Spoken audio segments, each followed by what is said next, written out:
Assalamualaikum warahmatullahi wabarakatuh. Bismillahirrahmanirrahim. Subhanaka la ilma lana illa ma 'allamtana innaka antal alimul hakim. Pada kali ini kita akan membahas tentang bab menerangkan menggunakan wadah-wadah atau perabotan ya. Di sini kita pakai kitab Taqrirat Sadidah. Langsung aja kita mulai. Bismillahirrahmanirrahim. Qalul musannif wa nafa'ana bihi wa bi'ulumi fid dharain amin. Babul aniyatu. Bab aniyah, babul aniyati. Al-aniyatu jam'u ina'in. Aniyah adalah bentuk jamak dari lafaz ina, ina'in. Wa awani jam'u aniyatin. Sedangkan awani jamak daripada aniyatin, yang artinya wadah-wadah. Wal muradu biha, dan yang dimaksud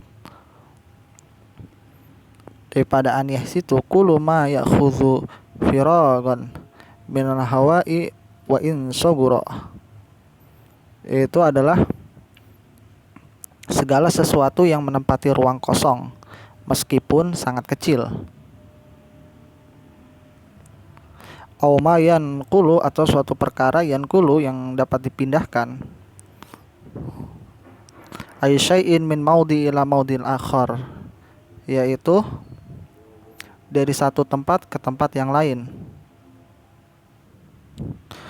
Kemudian selanjutnya adalah hukmu isti'malil aniyati, yaitu hukum menggunakan bejana-bejana atau wadah-wadah.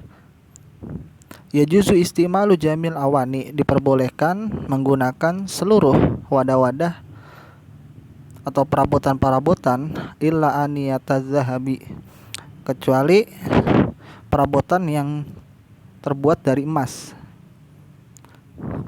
wal fiddati, dan yang terbuat dari perak. Fatahrumu 'ala rijal, maka haram baik bagi laki-laki, wan nisa'i, atau perempuan, lima fihi minal khuyala'i, alasan diharamkannya itu karena akan menimbulkan kesan sombong. Wa kasri qulubil fuqara'i, dan membuat hati orang-orang fakir miskin menjadi kasri. Kasri itu sedih ya, atau perih. Wa yajuzu istimalul aniyati zahabi wal fiddati lil hajati, dan diperbolehkan menggunakan wadah-wadah atau perabotan yang terbuat dari emas maupun perak kalau ada hajat. Nah, ini pengecualian ya.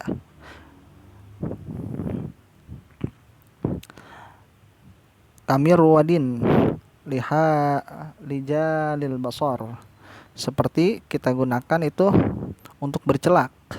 Bercelak itu untuk memperjelas penglihatan ya, gunanya untuk lijala il basar.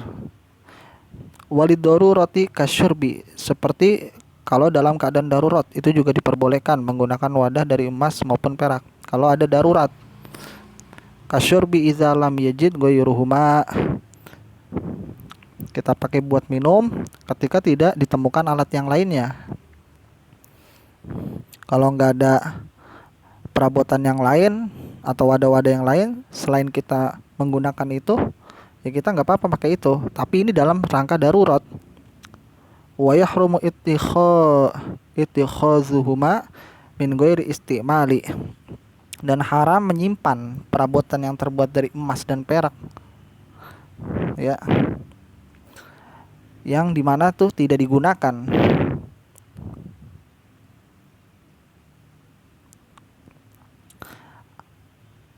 Kemudian li anal ittikhadza, karena menyimpan, qad yajurru ilal istimal, karena dengan kita menyimpan wadah dari emas dan perak itu terkadang akan mendorong orang pada penggunaan.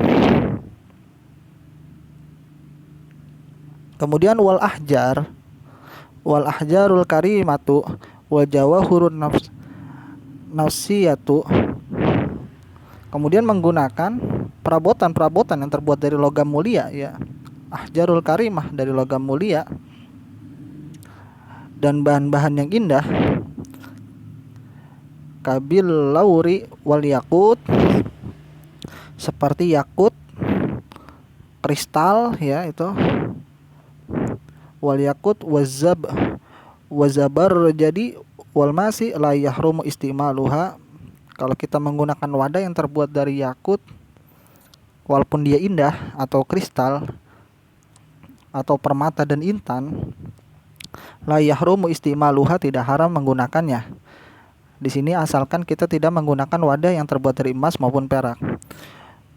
Ya, walaupun yakut itu dia lebih indah daripada emas dan perak misalnya, tetap hukumnya diperbolehkan. Wala ittikhazuha wa in kanat agla minaz zahabi.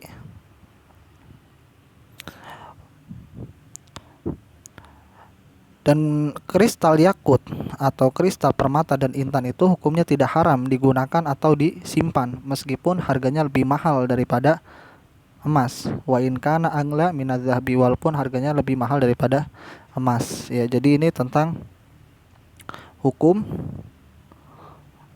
menggunakan wadah yang terbuat dari emas dan perak.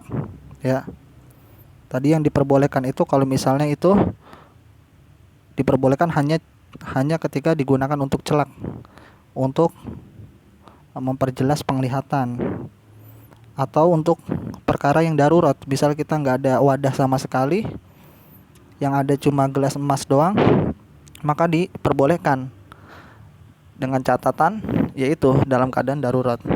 Mudah-mudahan bermanfaat. Kurang lebihnya saya mohon maaf. Billahi taufiq wal hidayah. Wassalamualaikum warahmatullahi wabarakatuh.